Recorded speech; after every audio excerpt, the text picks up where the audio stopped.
شمس الرحمان فاروقی وفات 25 دسمبر 2020 اردو ادب کے مشہور و معروف نقاد اور محقق تھے جنہوں نے تنقید نگاری سے اپنا سفر شروع کیا۔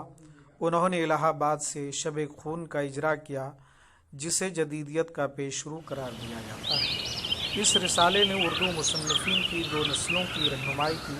فاروقی صاحب نے سب سے پہلے شاعری کی، پھر لغت نگاری اور تحقیق کی طرف مائل ہوئے۔ اس کے بعد افسانے لکھنے کا شوق پیدا ہوا تو شب خون میں فرضی ناموں سے یکے بعد دیگرے کئی افسانے لکھے جنہیں بےحد مقبولیت حاصل ہوئی۔ 3 سال قبل انہوں نے ایک ناول لکھا، سانچا کئی چاند تھے سرے آسماں، جسے عوام و خواص نے بہت پسند کیا۔ اس کے علاوہ انہیں عام طور پر اردو دنیا کے اہم ترین عروضیوں میں سے ایک سمجھا جاتا ہے۔ غرض یہ اردو ادب کی تاریخ میں شمس الرحمان فاروقی جیسی کثیر پہلو شخصیت کی نظیر ملنا مشکل ہے۔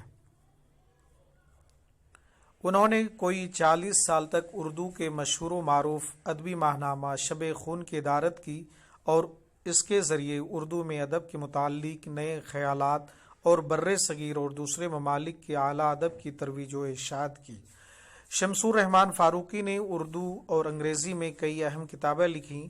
خدائے سخن میر تقی میر کے بارے میں ان کی کتاب شعر شور انگیز جو 4 جلدوں میں ہے کئی بار چھپ چکی ہے اور اس کو 1996 میں سرسوتی سمان ملا جو بر صغیر کا سب سے بڑا ادبی ایوارڈ مانا جاتا ہے۔ شمس الرحمان فاروقی نے تنقید، شاعری، فکشن، لغت نگاری، داستان، عروض، ترجمہ یعنی ادب کے ہر میدان میں تاریخی اہمیت کے کارنامے انجام دیے۔ انہیں متعدد اعزاز و اکرام مل چکے ہیں جن میں علی گڑھ مسلم یونیورسٹی کی اعزازی ڈگری ڈیلیٹ بھی شامل ہے۔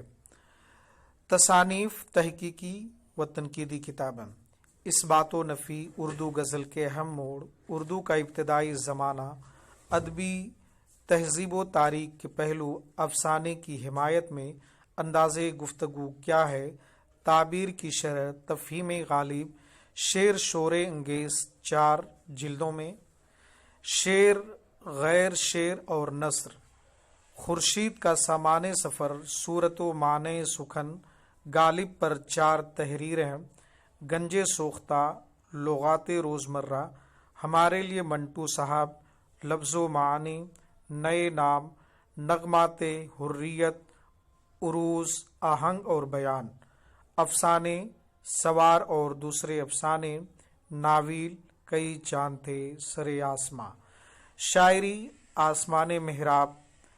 وفات شمس الرحمان فاروقی 85 سال کی عمر میں 25 دسمبر 2020 کو وفات پا گئے۔ انا للہ و انا الیہ راجعون۔ اللہ تعالیٰ سے ہم سب دعا گو ہیں کہ اللہ تعالیٰ شمس الرحمان فاروقی کے درجات کو بلند فرمائے اور جنت الفردوس میں جگہ عطا فرمائے، آمین ثم آمین۔ دوستو، اگر آپ کو ہمارا ویڈیو پسند آتا ہے تو آپ ہمارے ویڈیو کو لائک کیجئے اور ہمارے چینل کو سبسکرائب کیجئے، اور اگر کچھ بہتر اور اچھے مشورے ہوں تو آپ ہمیں نواز سکتے ہیں، ہم آپ کے شکر گزار ہوں گے۔ شکریہ، خدا حافظ۔